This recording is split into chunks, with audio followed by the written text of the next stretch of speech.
Did you happen to catch the press conference on Friday afternoon? I believe it was Friday, where Jay Carney, the spokesperson for the president, had to answer questions, really some pointed questions for the first time with regard to Benghazi and whether or not the White House had any involvement with that, specifically regarding those talking points.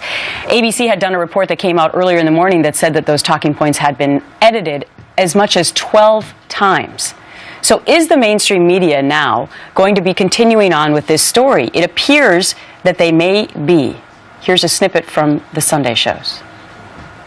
Clearly, there's a credibility question that the White House has to deal with because this directly contradicts what they have said about this. A week ago, Mr. Carney, whose usefulness to this administration is diminishing rapidly, a week ago he said Benghazi was a long time ago, as though it was the Punic Wars. Now, this is a very live issue.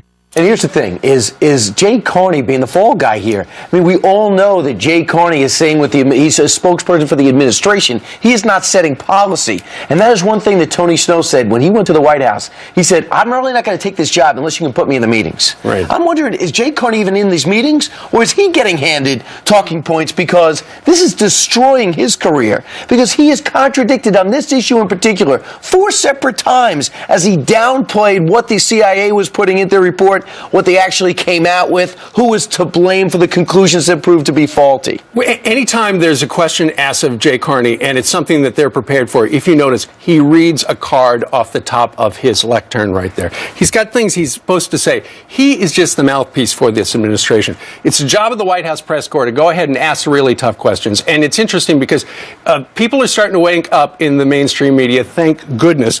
Maureen Dowd yesterday wrote, the administration's behavior before and during the attack in Benghazi, in which 4 Americans died, was unworthy of the greatest power on earth. And there are a lot of other people in the mainstream media who have been going, wait, we kind of trusted these guys. Maybe we shouldn't have. Well,